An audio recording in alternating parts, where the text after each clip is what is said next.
अस्सलामुअलैकुम नाज़रीन, मैं हूं शायान लगारी और आज मैं जिस मौजू पर बात करने जा रहा हूं वो है थ्योरी ऑफ एवोल्यूशन।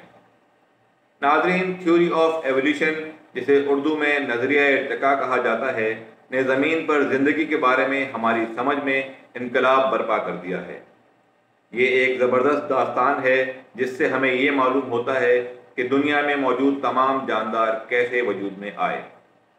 नाजरीन, थ्योरी ऑफ एवोल्यूशन के बारे में तीन आम मिसकंसेप्शन हैं। एक तो ये कि इंसान बंदर से वजूद में आया है। दूसरा मिसकंसेप्शन है सर्वाइवल ऑफ द फिटेस्ट, यानी कि जो भी सबसे ज़्यादा फिट होगा वही सर्वाइव करेगा और जो फिट नहीं होगा वो सर्वाइव नहीं कर सकेगा और एक्सटिंक्ट हो जाएगा। और तीसरा मिसकंसेप्शन ये है कि ज़रूरत के लिहाज से आज़ा वजूद में आते हैं और जिन आज़ा की ज़रूरत नहीं होती वो खुद ब खुद ख़त्म हो जाते हैं। ये तीनों कॉन्सेप्ट्स बिल्कुल गलत हैं, ऐसा बिल्कुल नहीं होता। असल में क्या होता है वो हम आज अपनी वीडियो में कवर करेंगे। नाजरीन, थ्योरी ऑफ एवोल्यूशन 19वीं सदी के अजीम साइंसदान चार्ल्स डार्विन ने पेश की थी। गलापागोस जज़ायर पर डार्विन के अहम काम और उसके बाद on the origin of species की अशात ने जदीद इर्तिकाई नज़रिए की बुनियाद रखी। थ्योरी ऑफ एवोल्यूशन का मरकज़ी ख्याल ये है कि तमाम स्पीशीज़ बशमूल इंसान नेचुरल सिलेक्शन यानी कि कुदरती इंतखाब और जीनियाती तब्दीली के अमल के ज़रिए वक्त के साथ साथ एक मुश्तरका आबाओ अजदाद से वजूद में आए हैं। एक स्पीशीज जानदारों का वो ग्रुप होता है जो आपस में रिप्रोड्यूस करके फर्टाइल औलाद पैदा कर सकते हैं। मिसाल के तौर पे दुनिया में जितने भी इंसान हैं, मर्द औरत, वो आपस में रिप्रोड्यूस करके एक नया फर्टाइल इंसान पैदा कर सकते हैं। तो हम सब इंसान एक स्पीशी हैं। इसी तरह दुनिया भर के शेर और शेरनियाँ रिप्रोड्यूस करके अपनी नस्ल आगे बढ़ा सकते हैं, तो शेर भी एक स्पीशी हो गई। लेकिन शेर और रींछ कभी भी रिप्रोड्यूस करके कोई औलाद पैदा नहीं कर सकते जो कि आगे भी रिप्रोड्यूस करने के काबिल हो। तो इस तरह से शेर और रींछ दो अलग अलग स्पीशी हैं। स्पीशीज़ की ये सिंपल डेफिनेशन है कि एक स्पीशी आपस में रिप्रोड्यूस करके अपनी नस्ल आगे बढ़ाने की काबिलियत रखती है। नाज़रीन, हो सकता है आप सोच रहे हों कि ये कुदरती इंतखाब होता किस तरह से है। तो नाज़रीन, थ्योरी ऑफ एवोल्यूशन के हिसाब से होता कुछ यूँ है कि एक जानदार जब बच्चे पैदा करता है तो वो बच्चे उसकी जेनेटिक कॉपीज़ होती हैं, लेकिन ये कॉपीज़ एग्जैक्ट कॉपीज़ नहीं होती, बल्कि इनमें कुछ ना कुछ फ़र्क आ जाता है। कोई फ़र्क ऐसा होता है जो आने वाली पीढ़ी के लिए नुकसानदेह होता है और कोई फ़र्क ऐसा होता है जो कि फ़ायदेमंद होता है। जिस औलाद में फ़ायदेमंद जीनियाती तब्दीली होती है उसके चांसेस बढ़ जाते हैं कि वो अपनी नस्ल को आगे बढ़ाएगा। जिस औलाद में जिस कॉपी में नुकसानदेह तब्दीली आई है, या तो वो अपनी नुकसानदेह तब्दीली की वजह से बच्चे पैदा करने से पहले ही मर जाएगा, या उसे अपने नुक्स की वजह से रिप्रोड्यूस करने के लिए कोई पार्टनर ही नहीं मिलेगा, तो इस वजह से भी वो रिप्रोड्यूस नहीं कर सकेगा।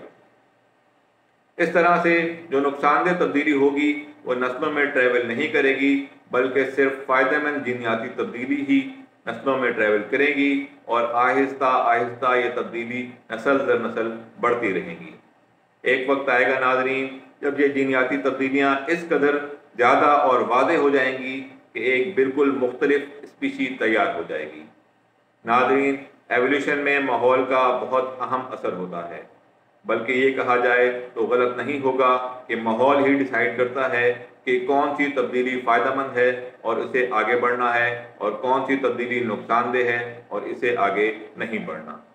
यही वजह है कि एक ही जानदार की नस्लें आगे जाकर दो अलग अलग स्पीशीज़ बन जाती हैं, क्योंकि वो अलग अलग माहौल में रहना शुरू कर देती हैं। नाज़रीन, थ्योरी ऑफ एवोल्यूशन को जब लोग आम तौर पर सुनते हैं तो वो ये समझते हैं कि इंसान बंदर से निकला है, लेकिन ऐसा नहीं है। एवोल्यूशन ये कहती है कि इंसान और बंदर आपस में कज़न है और जो हमारा एंसेस्टर था लाखों साल पहले वो एक था, लेकिन एक ही बाप की औलादें जब अलग अलग माहौल में ट्रैवल कर गईं तो इस माहौल के हिसाब से उन्होंने फ़ायदेमंद तब्दीलियों को अपनी नस्लों में मुंतकिल किया और इस तरह से दो मुख्तलिफ स्पीशीज़ बंदर और इंसान वजूद में आईं।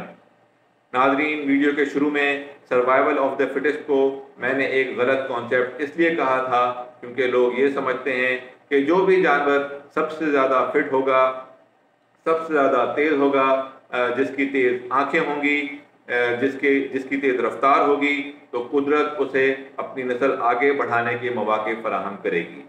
लेकिन ऐसा नहीं होता। कई जगहों पर रहने के लिए ताकत की नहीं बल्कि फुर्ती की ज़रूरत होती है।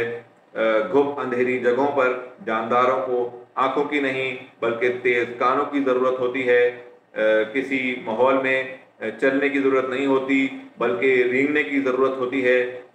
तो माहौल के हिसाब से जो जानवर बेहतर ढल जाता है नेचुरल सिलेक्शन के थ्रू, वो खुद डिसाइड नहीं करता कि मुझ में ये आज़ा आ जाएंगे या मुझ में ये खूबियाँ आ जाएंगी, बल्कि उसमें वो एक्सीडेंटली पैदा हो जाती हैं और फिर अगर वो फ़ायदेमंद होती हैं तो वो आगे ट्रैवल करती हैं, अगर नुकसानदेह होती हैं तो वो आगे ट्रैवल नहीं करती।